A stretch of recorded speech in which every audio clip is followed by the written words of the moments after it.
Hello everyone, welcome back to my channel Wangxian lovers. तो कैसे हो आप सब। मैं उम्मीद करती हूँ कि आप सब बहुत अच्छे होंगे। तो आज मैं आपके साथ वांगशन फैन फिक्शन रीबर्थ का नेक्स्ट पार्ट शेयर करने वाली हूँ। तो चलिए आज का पार्ट हम शुरू करते हैं। इससे जो पहले वाला पार्ट था उसमें हमने देखा था कि वांगजी को सब याद आ चुका था अपनी पास्ट लाइफ के बारे में। एंड वो सोच रहा था कि अब वो कैसे शाओजैन से माफ़ी मांगे, यानी कि वे यिंग से माफ़ी मांगे। और वो इस चीज़ में भी कंफ्यूज हो रहा था क्या वो सच में मतलब वी यिंग जो है वो शाओजैन का ही रीबर्थ है। अगर है तो फिर क्या वो उसे माफ़ करेगा। इन्हीं सब चीज़ों के बारे में वो सोच रहा था। और वांग जी दिलरुबा के साथ वीइंग से मिलने के लिए भी गया था। जब उसने वीइंग को देखा तब वो सरप्राइज हो गया था, यानी उसके माइंड में चल रहा था क्या वीइंग को याद होगा उसके पास लाइफ के बारे में। लेकिन वीइंग बिल्कुल नॉर्मल बिहेव कर रहा था, स्माइल कर रहा था, तो उसे लगा शायद वीइंग को याद नहीं है। एंड इन्हीं सब चीज़ों के बारे में सोचते हुए बाद में उसे नंबर मिल जाता है दिलरुबा से वीइंग का। और वो डिसाइड करता है कि फाइनली अब उसके पास वीइंग का नंबर भी है तो वो उसे कॉन्टैक्ट भी करेगा। लेकिन उससे पहले उसे अपनी मैरिज का कुछ तो करना होगा था। अरे एक वीक ऐसे ही गुजर गया था। इसके अंदर जो वांगजी के अंकल थे लायन करन, उन्होंने वांगजी एंड दिलरुबा की मैरिज डेट को भी फिक्स कर दिया था। वांगजी चाहकर भी मैरिज को नहीं रोक पाया था। एंड फिर वो सोचता है कि हाँ उसे क्या करना चाहिए। और फिर वो बिल्कुल वांग ईवो बन जाता है डेविल। एंड डेविल के पास तो ऑब्वियसली बहुत सारे आइडियाज़ होते हैं, तो हमारे वांगजी के पास भी आइडिया आ चुका था। एंड वो अपने एक बिजनेस पार्टनर जिसका नाम अहमद था उसके साथ एक रेस्टोरेंट में आया था डिनर करने के लिए। और उसने वहाँ पर दिलरुबा को बताया था। जब दिलरुबा वहाँ पर आती है तब वो अपने सामने बैठे हुए उस पर्सन को देखकर शॉक हो जाती है। एंड वो पर्सन भी बिल्कुल शॉक हो जाता है। और जब बाद में उसे ये पता चलता है कि दिलरुबा वांगजी की फ्यूचर फियोंसे है, आई मीन फियोंसे तो है ही, वो उसकी फ्यूचर स्पाउस है, तब वो दोनों ही मतलब बहुत ही ऑकवर्ड थे। एंड वो पर्सन जिसका नाम अहमद था वो तो शॉक हो गया था, लेकिन वो प्रिटेंड करता है कि वो बिल्कुल ठीक है। इसके बाद जो दिलरुबा थी वो भी चेयर पर बैठ जाती है एंड वो दोनों एक दूसरे को ग्रीट करते हैं। वांग जी उन दोनों को देखकर डेविल स्माइल दे रहा था। और वांग जी अपने मन में सोचता है कि आज से 2 साल पहले अहमद और दिलरुबा एक रिलेशनशिप के अंदर थे एक दूसरे के साथ, लेकिन फिर उनकी फैमिली प्रॉब्लम्स के कारण उनका ब्रेकअप हो गया एंड वो एक दूसरे से दूर हो गए। लेकिन मैंने सुना है अभी भी कि दिलरुबा अहमद को याद करती है एंड उसे मिस करती है। तो अब टाइम आ गया है उन दोनों को एक करने का, क्योंकि इसी की वजह से ही ये इंगेजमेंट एंड ये मैरिज कैंसिल होगी, जिसके बाद मैं सुकून से जी पाऊँगा। वांग जी ये सोचता है और वो उन दोनों को देखता है। इसके बाद वांग जी बोलता है, दिलरुबा, ये मेरा बिजनेस पार्टनर है अहमद। एंड हम दोनों कुछ ही दिनों पहले मिले थे एंड हम फ्रेंड्स बन गए। तो मैंने सोचा कि क्यों ना मैं तुम्हें इससे मिलवा दूँ, क्योंकि फ्यूचर में मैं इसके साथ काम भी करने वाला हूँ, तो ये ज़रूरी था। दिलरुबा एंड जो अहमद थे वो एक दूसरे को देखते हैं। इसके बाद जो अहमद था वो बोलता है दिलरुबा से, नाइस टू मीट यू। इसके बाद दिलरुबा भी बोलती है, हाँ नाइस टू मीट यू। वो दोनों बहुत ही हेजिटेशन फील कर रहे थे। दिलरुबा तो बहुत ही ज़्यादा हेजिटेशन फील कर रही थी एंड जो अहमद था उसे रिग्रेट हो रहा था, क्योंकि अब दिलरुबा जो थी वो वांग जी की गर्लफ्रेंड थी एंड बहुत जल्द उसकी वाइफ भी बनने वाली थी। वांग जी फिर एक डेविल से स्माइल देता है और फिर वो एक वेटर को बुलाता है और उन्हें लंच सर्व करने के लिए बोल देता है। फिर वो एक छोटे से माइक को उस टेबल के नीचे अटैच करता है और फिर वो उठता है और बोलता है कि मुझे वॉशरूम यूज़ करना है। इसके बाद वांग जी सीधा वहाँ से वॉशरूम के अंदर चला जाता है और वो जल्दी से अपना फ़ोन निकालता है और उन दोनों की कन्वर्सेशन को सुनने के लिए वहीं पर खड़ा रहता है। वहीं दूसरी तरफ अहमद एंड दिलरुबा अभी भी चुपचाप बैठे हुए थे। दोनों में से कोई भी कुछ नहीं बोल रहा था। अहमद दिलरुबा को देखता है और फिर स्माइल करता है। वहीं दिलरुबा को बहुत ही हेजिटेशन फील हो रही थी, उसे समझ नहीं आता कि वो क्या करे। उसकी जो दिल की धड़कन थी वो बहुत ही फास्ट हो गई थी, क्योंकि उसका एक्स उसके सामने बैठा हुआ था, उसका एक्स लवर जो था वो। अहमद फिर दिलरुबा को देखता है और बोलता है, कॉन्ग्रेचुलेशन। ये सुनने के बाद दिलरुबा अहमद को देखती है और बोलती है, किस लिए। फिर अहमद बोलता है, वांग जी से तुम शादी करने जा रही हो। सच में वो बहुत ही नाइस पर्सन है, वो तुम्हें हैप्पी रखेगा। ये सुनने के बाद दिलरुबा कुछ भी नहीं बोलती, वो चुपचाप बैठी रहती है। ये मतलब ऐसे देखने के बाद अहमद बोल रहा है, क्या हुआ, तुम कुछ बात क्यों नहीं कर रही हो, हम बहुत लॉन्ग टाइम के बाद एक दूसरे से मिले हैं। ये सुनने के बाद जो दिलरुबा थी वो देखती है अहमद को और बोलती है, क्या तुम्हारे लिए इतना आसान है बातें करना एक दूसरे से। हाँ, हम 2 साल के बाद मिले हैं एंड तुम कह रही हो कि मैं तुमसे बात करूं। ये सुनने के बाद अहमद बोलता है, क्या तुम हर्ट हो। दिलरुबा देखती है अहमद को और फिर वो बोलती है, नहीं ऐसा नहीं है, बस थोड़ा सा अजीब है। ये सुनने के बाद अहमद बोलता है, ओह अच्छा, वैसे भी तुम तो बहुत हैप्पी हो, तुम्हारी लाइफ में तुम आगे बढ़ रही हो एंड हम जिसे तुम शादी भी करने वाली हो बहुत जल्दी ही। ये सुनने के बाद दिलरुबा बोलते, थैंक यू, और तुम भी तो अपनी लाइफ में आगे बढ़ गए हो। और तुम्हारी वाइफ अंकिता वो कैसी है, मैंने सुना है कि वो इंडिया से है। ये सुनने के बाद अहमद बोलता है, एक्चुअली वो क्या है कि अंकिता मेरी लाइफ में नहीं है अभी। ये सुनने के बाद दिलरुबा को एक बहुत बड़ा शौक लगता है। वो शॉकिंगली अहमद को देखती है और बोलती कि क्या मतलब है तुम्हारा कि वो तुम्हारे साथ नहीं है? तुमने तो कहा था ना कि तुम्हारी फैमिली ने उसके साथ तुम्हारी वेडिंग फिक्स की है, तो क्या हुआ फिर? ये सुनने के बाद अहमद बोलता है एक्चुअली वो क्या है कि मैंने हाँ, मेरी फैमिली ने मेरी शादी उससे फ़िक्स की थी, लेकिन मैं हैप्पी नहीं था इस चीज़ से और फिर बाद में मैंने अपनी अपनी एंगेजमेंट को तोड़ दिया एंड अब वो खुश है अपने हस्बैंड ऋषि के साथ। ऋषि एक बहुत ही रॉयल फैमिली से बिलोंग करता है और उनकी शादी भी हो गई है और वो बहुत ही हैप्पी है। मैंने उनकी हनीमून पिक्स को इंस्टा पर देखा था, वो हैप्पी लग रहे थे दोनों एक दूसरे के साथ। वो खुश है अपने हस्बैंड के साथ। ये सुनते ही दिलरुबा बहुत ही इमोशनल हो जाती है एंड वो इमोशनल होने के साथ साथ ही अहमद को देखती है और बोलती क्या क्यों, लेकिन कैसे हुआ ये सब चीज़ें? ये क्यों की तुमने ऐसा? तुमने अपनी एंगेजमेंट क्यों तोड़ दिया? अहमद देखता है दिलरुबा को और बोलता है मैंने अपनी एंगेजमेंट को इसीलिए तोड़ा क्योंकि मैं किसी और को अपने दिल में जगह नहीं दे सकता था, क्योंकि मेरे दिल में तो पहले से ही कोई और है, तो फिर मैं किसी और को अपनी लाइफ में कैसे आने दे सकता था। वैसे तुम भी बहुत ही खूबसूरत हो। ये बोलकर अहमद दिलरुबा से फ्लर्ट करता है। ये सुनने के बाद दिलरुबा बहुत ही ज़्यादा इमोशनल फील करती है और वो इमोशनल हो जाती है। दिलरुबा और जो अहमद का रिलेशनशिप था वो बहुत अच्छा था, लेकिन उसके जो पेरेंट्स थे 2 साल पहले उन दोनों के बीच में फ़ाइट हो गई एंड देन उसके बाद उनकी इस फ़ाइट का असर उनके रिश्ते पर भी पड़ा एंड दिलरुबा और अहमद ने एक दूसरे से ब्रेकअप कर लिया। उसके बाद फिर उन दोनों ने आगे बढ़ने का फ़ैसला किया और फिर वो अपनी अपनी लाइफ में आगे बढ़ने लगे, लेकिन अहमद ने फिर अपनी इंगेजमेंट को तोड़ दिया। और फिर वो देखता है दिलरुबा को जो कि इमोशनल थी एंड उसकी आंखों से आंसू बह रहे थे। इसके बाद अहमद दिलरुबा का हाथ पकड़ लेता है और फिर बोलता है दिलरुबा मुझे तुमसे कुछ पूछना है। दिलरुबा देखती है अहमद को और फिर हेजिटेशन फील करते हुए बोलती हाँ बोलो। अहमद देखता है दिलरुबा को और फिर वो बोलता है दिलरुबा वैसे अभी भी लेट नहीं हुआ है, क्या हम हमारे रिश्ते को एक और चांस दे सकते हैं? ये सुनते ही दिलरुबा इमोशनल हो जाती है और उसकी आंखों से आंसू बहने लगते हैं। फिर जो अहमद था वो दिलरुबा के आंसुओं को वाइप करता है और उसके हाथ को और भी टाइट करके पकड़ लेता है। तभी अचानक से वहाँ पर जो है वांगजी के आने के फुल स्टेप सुनाई देते हैं, जिससे अहमद एंड दिलरुबा दोनों ही अलर्ट हो जाते हैं और वो दोनों एक दूसरे से दूर होते हैं एंड नॉर्मल रहने प्रिटेंड करते हैं। वांगजी अपने मन में सोचता है कि फाइनली मैंने तुम दोनों के दिल में एक दूसरे के लिए आग जगह ही दी है। तो अब ये तुम दोनों पर डिपेंड करता है कि तुम दोनों छुप कर एक दूसरे से कब और कैसे मिलते हो। ये बोलकर वो स्माइल करता है और फिर वो वहाँ पर आता है। वहाँ पर आने के बाद वो उन दोनों को देखता है और बोलता है दिलरुबा आई थिंक तुम दोनों ने ब्रेकफास्ट तो कर ही लिया होगा, आई मीन अपना नाश्ता कर लिया होगा, तो अब हमें चलना चाहिए, तुम तो जानती हो ना। ये सुनने के बाद जो अहमद था उसका दिल पूरी तरह से टूट जाता है एंड जो दिलरुबा थी वो वांगजी की ओर देखती है। वो यहाँ से जाना नहीं चाहती थी, लेकिन फिर भी वो अपने सिर को हाँ में हिला देती है। इसके बाद वांगजी देखता है उन दोनों को और बोलता है मुझे लगता है कि तुम दोनों को अपने फ़ोन नंबर्स एक्सचेंज कर लेने चाहिए। मैं ये इसलिए बोल रहा हूँ क्योंकि अगर देखो कभी अहमद को मुझसे काम हुआ एंड मैं फ़ोन पिक नहीं कर पाया तो वो मेरे बारे में तुमसे पूछ सकता है एंड कभी अगर तुम्हें मेरे बारे में पूछना हुआ दिलरुबा कुछ भी, अगर तुम्हारा मेरा फ़ोन नहीं लगा तो तुम अहमद को बोल सकती हो फ़ोन करके, वैसे भी हम दोनों फ्रेंड्स हैं यार। ये सुनने के बाद अहमद बोलता है हाँ बिल्कुल श्योर, और वो अपना नंबर दिलरुबा को देता है एंड दिलरुबा अपना नंबर अहमद को दे देती है। इसके बाद वो तीनों वहाँ से चले जाते हैं। अब ऐसे ही करके 2 दिन बीत गए थे। इन 2 दिनों के अंदर जो दिलरुबा थी एंड अहमद था उन दोनों ने एक दूसरे से कोई भी बात नहीं की थी और वहीं दूसरी तरफ वांगजी बिल्कुल रेडी था दिलरुबा के साथ वीजिंग से मिलने के लिए, क्योंकि आज वीजिंग का एंड दिलरुबा का फर्स्ट प्रैक्टिस टाइम होने वाला था, यानी कि वो अपने जो सॉन्ग उन्होंने डिसाइड किया था एक दूसरे के साथ परफॉर्म करने के लिए उस पर वो बात करने वाले थे एंड उस सॉन्ग को भी लिखने वाले थे, तो इसीलिए वो उससे मिलने के लिए चले जाते हैं। अब हम देखते हैं एक बहुत बड़े म्यूजिक रूम का सीन। वीजिंग एंड दिलरुबा जो थे वो अपने लिरिक्स को लिखने में बिजी थे सॉन्ग के, और वहीं वांगजी बस वीजिंग को देखने में बिजी था। वो बस वीजिंग को देखे जा रहा था एंड बहुत ही इमोशनल फील कर रहा था। वांगजी वीजिंग को देखते हुए सोचता है वीजिंग सच में तुम बहुत ही क्यूट दिखते हो एंड शाओजैन सच में बहुत ही ज़्यादा हार्ड वर्किंग पर्सन था, और वैसे ही वीजिंग बिल्कुल तुम भी बहुत ही हार्ड वर्किंग पर्सन हो। क्या होगा अगर तुम्हें अपनी पास्ट लाइफ के बारे में सब याद आ जाएगा, तो मैं चाहूँगा कि अगर तुम्हें याद आ जाए तो मैं तुमसे माफ़ी मांगूँ एंड तुम मुझे माफ़ कर दो। मुझे नहीं पता तुम मुझे माफ़ करोगे या नहीं, लेकिन मैं अभी भी तुमसे बहुत प्यार करता हूँ जैन। आई लव यू माई जैन का। ये सुनने के बाद उसके फेस पर स्माइल आ जाती है तभी जो वी जिंग था उसे अपने ऊपर किसी की आइज़ फील होती हैं और किसी की नहीं, वांग जी की ही।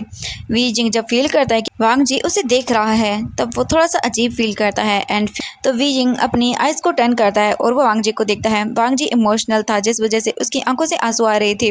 वी जिंग वांग जी को देखता है एंड फिर वो अपनी आईब्रो को रेज करता है, जैसे वो मानो वी जिंग को वी जिंग वांग जी को ऐसे देख रहा हो जैसे वो मानो उससे पूछ रहा हो कि क्या तुम ठीक हो या फिर नहीं।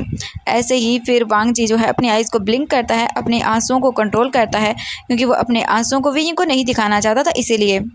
फिर ऐसे ही करके 2 घंटे बीत जाते हैं एंड इन 2 घंटों के अंदर जो दिलरुबा एंड वी जिंग थे उन्होंने अपने म्यूज़िक के कुछ लिरिक्स लिख लिए थे एंड अब उनके थोड़ा बहुत कुछ खाने वगैरह का टाइम था एंड रेस्ट लेने का टाइम था। इसके बाद वी जिंग बोलता है मुझे लगता है कि हम जल्द ही इसे फिनिश कर लेंगे। दिलरुबा बोलती है हाँ आई होप सो। इसके बाद वी जिंग देखता है दिलरुबा को और बोलता है कि सच में तुम बहुत ही अच्छा करी हो, वेल डन, और तुम सच में बहुत जल्द ही एक बहुत बड़ी सिंगर बनोगी। ये सुनने के बाद दिलरुबा जो है वो बहुत ही हैप्पी हो जाती है। वी जिंग बोलता है सच में मैं तुमसे बहुत ही इम्प्रेस हूँ, तुमने बहुत अच्छा काम किया है। ये सुनने के बाद दिलरुबा बोलती है थैंक यू सो मच वी जिंग सर। ये सुनने के बाद वी जिंग बोलता है प्लीज़ मुझे सर मत बुलाओ, तुम मुझे वी वुजियान बुला सकती हो। ये सुनने के बाद दिलरुबा बोलते oh thank you so much, मुझे तो यकीन ही नहीं था वी वुजियान, सच में मैं बहुत हैप्पी हूँ, मैं आपकी फ्रेंड हूँ, मुझे तो बिलीव ही नहीं हो रहा है। वी जिंग ये सुनकर स्माइल करता है और बोलता है इसके बाद वो दोनों वहाँ से उठ जाते हैं। दिलरुबा वॉशरूम के लिए चली जाती हैं एंड वांग जी की और वी जिंग चला जाता है।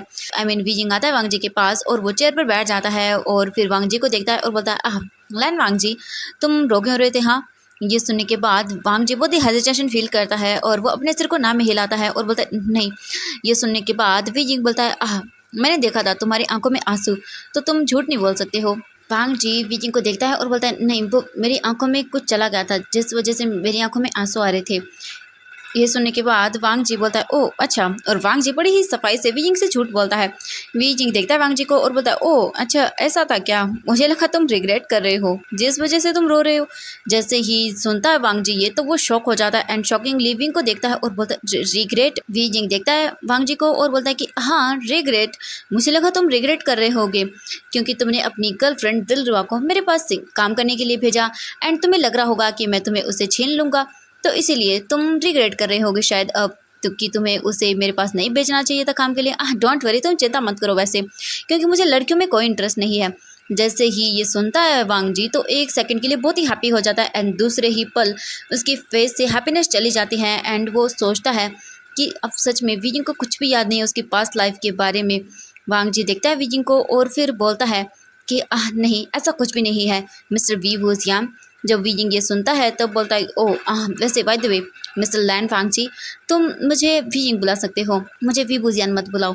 वांग जी देखता है वी जिंग की ओर, बोलता है वी जिंग। ये सुनने के बाद वी जिंग बोलता है क्या कर रहे हो तुम, हाँ ये मेरा बर्थ नेम है, ऐसे मत लो इसे जोर से। वांग जी जब ये सुनता है तो वी जिंग को देखता है और बोलता है ओह अच्छा ये तुम्हारा बर्थ नेम है, तो फिर तुमने मुझे क्यों बताया, वैसे भी हम दोनों इतने क्लोज नहीं हैं। ये सुनने के बाद वी जिंग देखता है वांग जी को और बोलती है ओह क्या तुम हैप्पी नहीं हो। ये बोलकर वी जिंग अपनी चेयर को बिल्कुल वांग जी के चेयर के पास ले आता है। जैसे ही वांग जी ये देखता है तब उसकी हार्ट बीट बहुत ही ज़्यादा बढ़ जाती है और फिर वो वी जिंग को देखता है क्योंकि वी जिंग उसके बहुत ही ज़्यादा क्लोज था। वांग जी बोलता है हाँ हाँ ठीक है, मैं तुम्हें वी जिंग बुलाऊंगा। ये सुनने के बाद वी जिंग अपने हाथों को वांग जी के मतलब एंकल्स पर रखता है और फिर बोलता है तुम्हारा बर्थ नेम क्या है बताओ मुझे। वांग जी देखता है वी जिंग को और फिर वो अपने मन में सोचता है कि अब वो क्या करे। वी जिंग उसके बहुत ज़्यादा क्लोज है एंड अगर ऐसे ही डेली वी जिंग वांग जी के क्लोज आता गया तो पता नहीं वो क्या करेगा, क्योंकि अगर डेली वी जिंग क्लोज आएगा वांग जी के तो पता नहीं उसे कि कब वो अपना कंट्रोल खो देगा एंड वो वी जिंग पर अटैक कर देगा। एंड सबसे पहले उसे ये जानना होगा क्या सच में ये शाओजन का ही रीबर्थ है या नहीं। अगर नहीं भी है तो वो क्या करेगा। हाँ, उसके दिमाग में बहुत सारी चीज़ें घूम रही थी। वांग जी सोचता है कि अब वो क्या करे, वी जिंग तो उसके बहुत क्लोज है एंड वो कुछ कर भी नहीं सकता एंड उसे कोई प्रॉब्लम नहीं है वी जिंग के इतने क्लोज आने से। बस प्रॉब्लम तो इस चीज़ से है कि डेली ऐसा हुआ तो एक दिन वो अपना कंट्रोल खो देगा एंड वी जिंग पर अटैक कर देगा। सच में वी जिंग वांग जी को देखता है और बोलता है लैंजन, मेरा बर्थ नेम लैंजन है। जैसे ही वी जिंग ये सुनता है तो बोलता है लैंजन लैंजन लैंजन, वाओ ये तो बहुत अच्छा है, तो फिर आज से मैं तुम्हें लैंजन बुलाऊंगा। आई होप कि तुम्हें इससे कोई प्रॉब्लम नहीं होगी। वांग जी देखता है वी जिंग को और बोलता है नहीं मुझे कोई प्रॉब्लम नहीं है जैन, मेरा मतलब है वी जिंग। वांग जी जल्दी से अपने आप को ठीक कर लेता है क्योंकि वो वहाँ पर शाओ जैन बोलने वाला था। वी जिंग देखता है वांग जी को और बोलता है कि ठीक है। फिर वो स्माइल करता है और फिर वांग जी को देखता है। वांग जी वी जिंग को ही देख रहा था। वांग जी एंड वी जिंग का फेस एक दूसरे के बहुत ही क्लोज था। फिर वी जिंग वांग जी के ओर देखता है और बोलता है, लैंसन तुम बहुत ही ब्यूटीफुल हो एंड बहुत प्रिटी भी हो। ये सुनकर वांग जी बहुत ही अजीब सा फील करता है। तभी अचानक से वी को डिजीनेस फील होने लगती है और वो अपने सर को पकड़ लेता है। वांग जी जब ये देखता है तो बोलता है, वी क्या हुआ है तुम्हें, तुम ठीक तो हो ना। और वो जल्दी से वी जिंग के लिए पानी लेकर आता है। वी जिंग बोलता है वो पता नहीं मुझे क्या हो रहा है। वी जिंग जल्दी से फिर पानी का गिलास लेता है एंड पीता है। फिर वो थोड़ा सा ठीक फील करता है। वी जिंग को देखता है वांग जी एंड फिर वांग जी बोलता है, वी जिंग मुझे लगता है कि तुम्हें चक्कर आ रहे हैं तो तुम्हें आराम कर लेना चाहिए। पूरा दिन तुम बहुत ही हार्ड वर्क करते हो तो इसलिए तुम्हें रेस्ट भी करना चाहिए। वी जिंग बोलता है हाँ। इसके बाद वांग जी विंग का हाथ पकड़ता है और उसे काउच पर बैठा देता है एंड खुद भी उसके साथ बैठ जाता है। वी जिंग देखता है वांग जी को और बोलता है, पता नहीं क्या प्रॉब्लम है, जब भी मैं ऐसे डिजीनेस फील करता हूँ मुझे पता नहीं क्यों अजीब से ब्लरी विजन्स दिखते हैं जो कि मेरी लाइफ के अंदर कभी हुई ही नहीं है। मुझे समझ नहीं आता कि ऐसा क्यों होता है मेरे साथ। ये सुनने के बाद जो वांग जी था वो बहुत ही अलर्ट हो जाता है एंड नाउ अब टाइम था वी जिंग से पूछने के बारे में। ये उसके पास एक बहुत बड़ी अपॉर्चुनिटी थी वी जिंग से सब पूछने के बारे में कि सच में वी जिंग जो है वो शाओ जैन का रीबर्थ है या फिर नहीं। तो इसीलिए वांग जी विंग को देखता है और बोलता है, वी जिंग तुम्हें क्या दिखता है विजन्स के अंदर। जब वांग वी जिंग ये सुनता है तो बोलता है, कभी कभी मुझे ये दिखता है कि एक पर्सन है जो बहुत ही हाई बिल्डिंग से नीचे कूद रहा है एंड कभी कभी मुझे दिखता है कि दो पर्सन जो है वो एक रिवर के साइड में जो पुल होता है उस पर बैठे हुए हैं एंड कभी शायद मुझे ये दिखता है कि एक पर्सन है जो गाना गा रहा है। मुझे समझ नहीं आता ये सब मुझे क्यों दिख रहा है।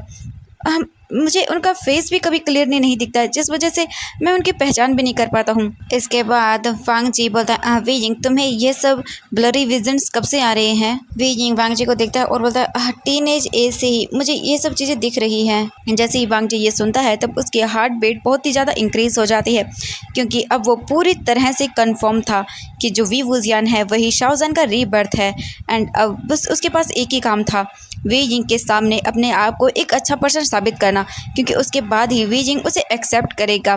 ये सोचने के बाद वांग जी विंग को देखता है और बोलता है, वी जिंग तुम्हें आराम करना चाहिए। वी जिंग बोलता है, हाँ।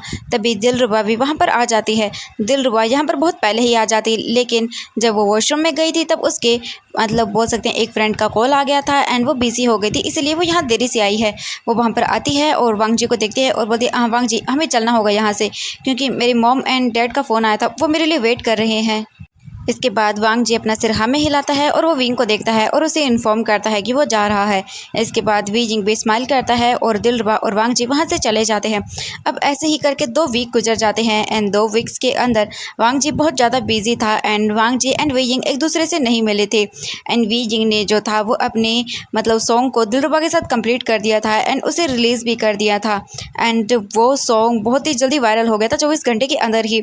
एंड वी जिंग ने एंड दिलरुबा ने जो बहुत मेहनत की थी अपने सॉन्ग पर तो वांग जी ने उन दोनों को कॉन्ग्रेचुलेशन विश किया था एंड इस एक वीक के अंदर दिलरुबा ने जो है अहमद से 3 टाइम बात की थी। ये बोलें कि अहमद ने भी दिलरुबा से बातें की थी एंड अब वो दोनों एक दूसरे के लिए बहुत ही ज़्यादा अटैचमेंट फील कर रहे थे एंड स्टिल अभी भी जो अहमद था वो दिलरुबा को कन्विंस कर रहा था लेकिन दिलरुबा जो थी वो इस चीज़ को अवॉइड कर रही थी, मना कर रही थी क्योंकि वो वांग जी से अपने ब्रेकअप नहीं कर सकती थी क्योंकि वांग जी उसके पेरेंट्स की चॉइस था इसीलिए। अब ऐसे ही करके मतलब थोड़ा टाइम बीत गया एंड दिलरुबा ने एक पार्टी को ऑर्गेनाइज़ किया क्योंकि उसने अपना फर्स्ट सॉन्ग लॉन्च किया वो भी अपने आइडल के साथ एंड वो बहुत ही ज़्यादा फेमस भी हो गया, पॉपुलर हो गया बहुत ही जल्दी। तो इसलिए उसने पार्टी को बोल सकते हैं कि ऑर्गेनाइज़ किया था। इस पार्टी के अंदर Wangji, Ahmed and Wei Ying obviously invited थे। वी जिंग आ चुका था एंड वो अपने फ्रेंड के साथ था एंड बातें कर रहा था लेकिन उसकी नज़रें ओनली गेट पर थी क्योंकि वांग जी अभी भी वहाँ पर नहीं आया था तो इसलिए वो बार बार गेट की ओर ही देखे जा रहा था एंड दिलरुबा भी वहाँ पर खड़े रहकर हमारे अहमद का वेट कर रही थी। तो अभी थोड़ी देर के बाद वहाँ पर वांग जी आ जाता है। जैसे ही वी जिंग देखता है वांग जी को उसके फेस पर स्माइल आ जाती है और वो चलकर वांग जी के सामने जाता है एंड उसके सामने जाकर खड़ा हो जाता है।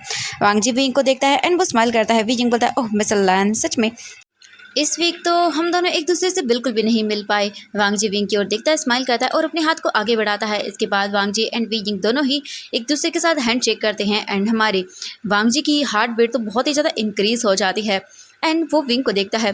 वी जिंग भी वांग जी को देखकर स्माइल कर रहा था, तभी वहाँ पर दिलरुबा भी आती है एंड वो वांग जी से बोलती है, वांग जी तुम इतना लेट क्यों हो गए। वांग जी देखता है दिलरुबा को और बोलता है कि वो मैं थोड़ा सा बिजी था। वी जिंग देखता है वांग जी को और बोलता है, इट्स ओके मिस्टर लायन, चलो अब हमारे साथ एंजॉय करो। वांग जी बोलता है ठीक है। इसके बाद थोड़ी देर के बाद वहाँ पर अहमद भी आता है एंड वो सबसे मिलता है एंड फिर वो ऐसे ही पार्टी को एंजॉय करने लगते हैं। अहमद एंड दिलरुबा को मौका मिल जाता है। अहमद फिर वो उसे पकड़कर लेकर जाता है एक डार्क कॉर्नर में एंड देन वो अपने इमोशन को बिल्कुल भी कंट्रोल नहीं कर पाते हैं एंड दोनों एक दूसरे को किस करना शुरू कर देते हैं। तो एवरीवन आज के लिए बस इतना ही, मिलते हैं नेक्स्ट पार्ट में। कल इस एफएफ का आई थिंक लास्ट पार्ट होगा।